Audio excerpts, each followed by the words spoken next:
Well, it's early in the morning.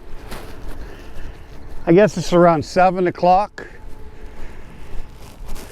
It was raining pretty heavily a little while ago. I mean, when I got out of the van, it was pouring rain. And we stopped at a little Quickie Mart. We spent the night there. The women there were so charming. They were real sweet. And they let us, they gave me a cup of coffee and took selfie pictures of us. One of them, her father actually walked across the United States back in the 60s, him and a buddy of his. I don't have their information yet. They're going to post, she's going to maybe send it to me in an email. But he's in his 70s now, still lives here, and really kind of nice way to get me going today, because it's just going to be a warm day. It's going to be probably 70 degrees, but with the change of winter to summer, I don't think there's a spring. But for the next 4 days, it's supposed to be heavy rain and thunder showers. And I think today it's forecasted all day. I'm going to have little breaks like this between the waves of storms, but I think pretty much this is what it's going to be, just raining, which as long as if it's 70 degrees, I don't mind. It can rain all the time. I shouldn't say that, should I? So, but anyway, I'm about 15 miles outside of Indiana, and Angola, I think, is 23 miles away at this point. So I'm going to try to hit Angola today, if my feet hold up. I'm wearing my old Gore-Tex shoes. They're pretty well worn on the backside of them, but I just wanted to start today with my feet warm. It looks like they have rabies. I've got some kind of foam coming out of them. I didn't wash them in soap or anything. I haven't washed them, and they're not leaking, so I don't know what the foam is about. It's kind of interesting. But anyway, that's it for this. I know a lot of you, it may be kind of mundane that I'm just talking while I'm walking down the road, but it's just where I oftentimes do my best thinking. And you know, I think what I want to talk about a little bit with you is one of my philosophies in life. So you could just fast forward this if you don't want to listen to this, but I'll speak more quickly. But I have a lot of people that say, oh, I really want to do this, or I wish I could do that, or this or that. And I always tell people that you can do anything in the world that you want. I mean, you can't fly, and you probably at 46 years old, you probably can't go to the moon, but reasonably move to a different country, walk across America, do whatever you want. And the great thing is, you only need to do one thing, only one thing to really make this happen. And that one thing is simply to make a decision. Think about that. I mean, really. And I'm not talking about, oh yeah, I think I'm going to decide to walk across America, or I'm going to decide to move to California, or I'm going to decide. No, I'm talking about a heartfelt, sit down, serious decision where nothing will stop you. You are willing to take all of the bumps on the road, all of the hardships, and risk maybe failing. But no matter what, you make that decision. And you could start off small. It doesn't have to be like an earth-shattering decision to do something life-changing. Test the waters, you know, try something. But practice making a serious decision in your life, and it's really cool. That's all you have to do. Now, you might want to say, oh, and next year I want to, you know, move to Florida, or I'm going to build a cabin or something like that, and you make that decision. Well, it may not work out that year. It may be postponed. You're going to come across obstacles, clearly obstacles. You're going to have people like I've had that say, you can't do it. You won't make it. you're too old, or you're not old enough, or what do you think you're trying to prove? It doesn't matter. Ignore. Those people are just all talking about themselves. You know that saying that the people who say something can't be done should get out of the way of the people that are doing it. Okay, that's all it is. So realistically for me, and I'm really talking about myself, everything I have done in my life started with simply making that decision.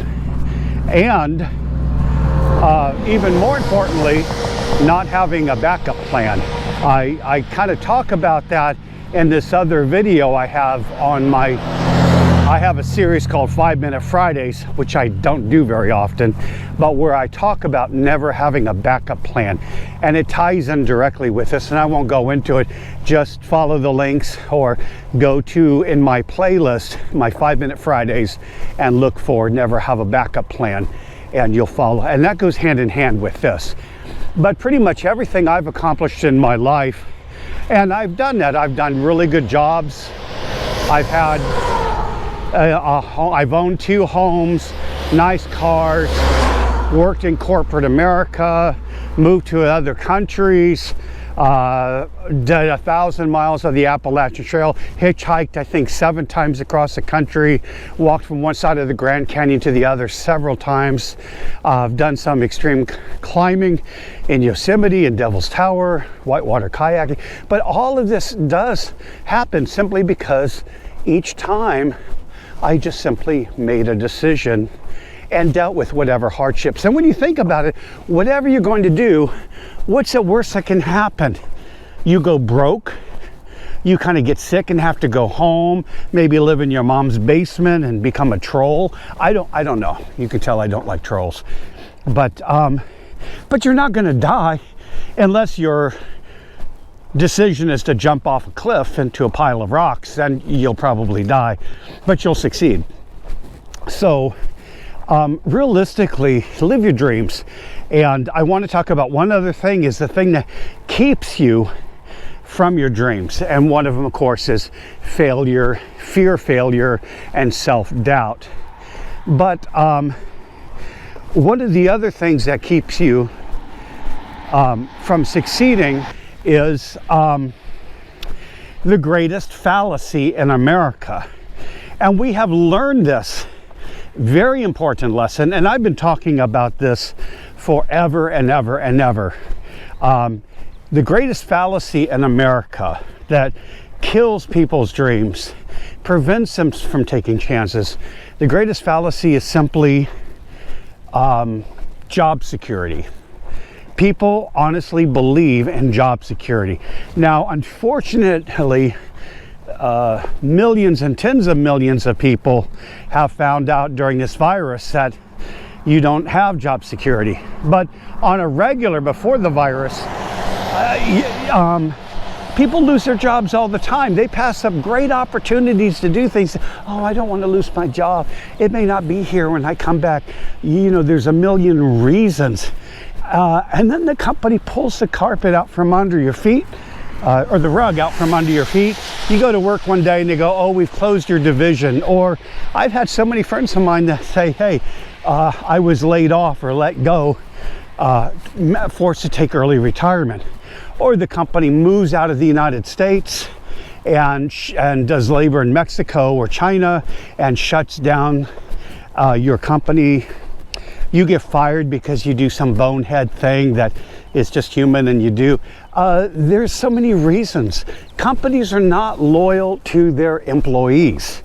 To some extent they are, but not always. So if you think you're in a secure job, and of course maybe the government, but even government phases out programs all the time.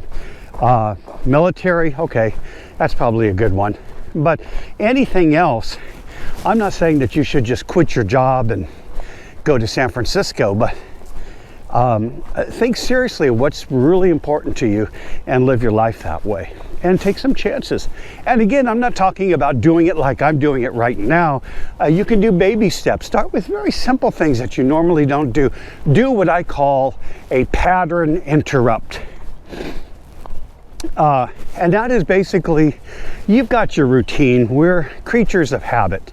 You know, we eat the same cereal, we go to the same restaurants, we sit in the same chair, we watch the same TV shows, whatever.